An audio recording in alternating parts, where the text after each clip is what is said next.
Hello, and let's start off with have a happy and safe Halloween tomorrow. This is my third time recording this, so if I sound a little short, that's why. I don't like talking about this in general, and I don't like talking about it for a third time.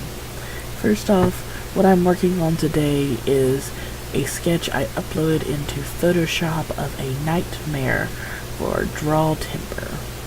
A mare is considered a demonic, evil hag thing that sits on your chest and steals your dreams and life force in your sleep.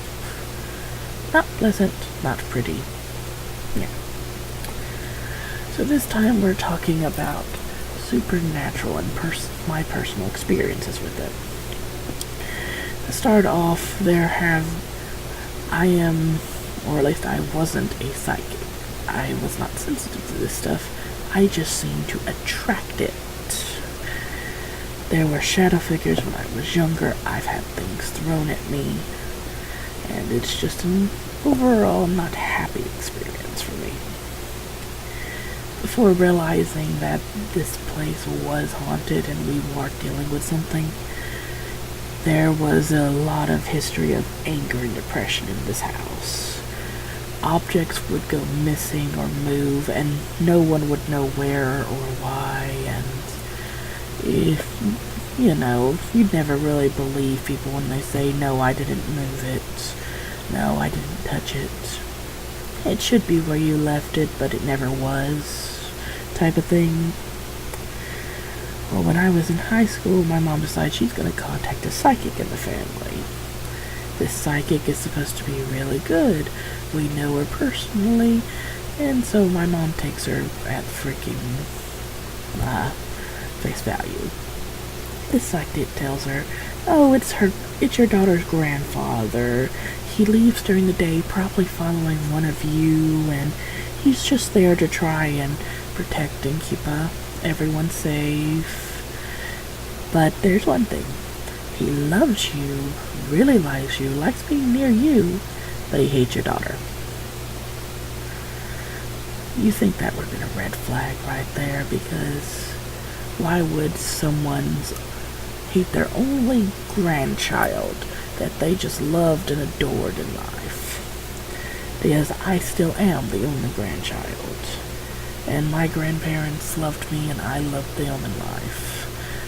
And for me, that was a red flag that either she was full of shit or this thing was able to lie to her.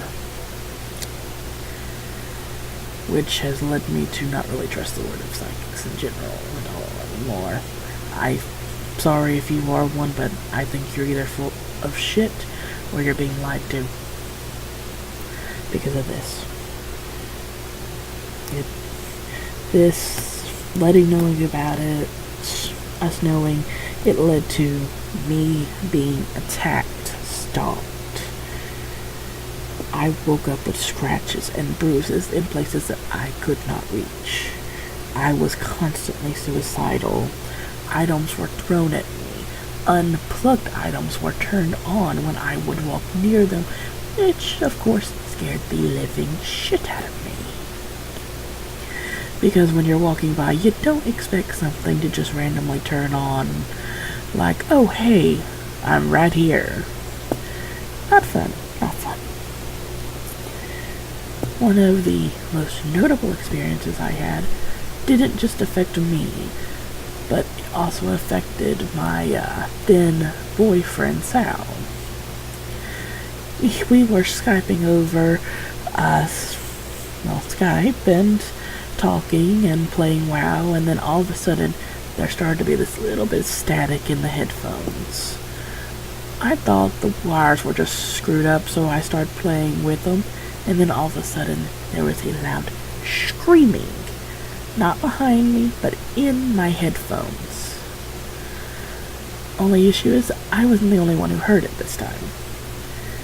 Sal, who was on the other line, heard it too, in a huge massive static, and he swears up and down that he heard a voice in it. He thinks I was just playing a joke on him. Until he realized just how fucking scared I am, so scared that he heard me actually throw my headphones across the room before they disconnected because the wire was ripped out of the computer. I don't know how these headphones survived that, because they went flying 20 feet out the freaking room.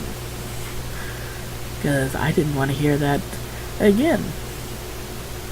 Even now, it's really hard for me to sit with headphones on because it's always in the back of my mind, what if that shit happens again?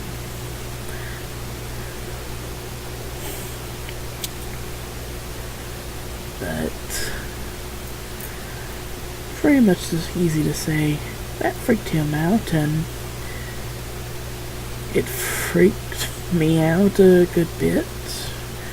Why that moron came here, I don't know. But I'm starting to run out of time.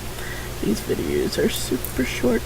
One of these days I'm going to have to do a long collaboration of videos so I can talk more. And thank you for listening to this. Like I said, I do hope you have a safe and happy Halloween. If you want to hear more videos like this, please let me know, because I sure as hell don't want to talk about it if no one cares to listen to it. If there's anything you do want to hear about, make sure you let me know. I'm more than happy to ramble about certain topics. Till next time, I'll see you this Friday. Bye-bye.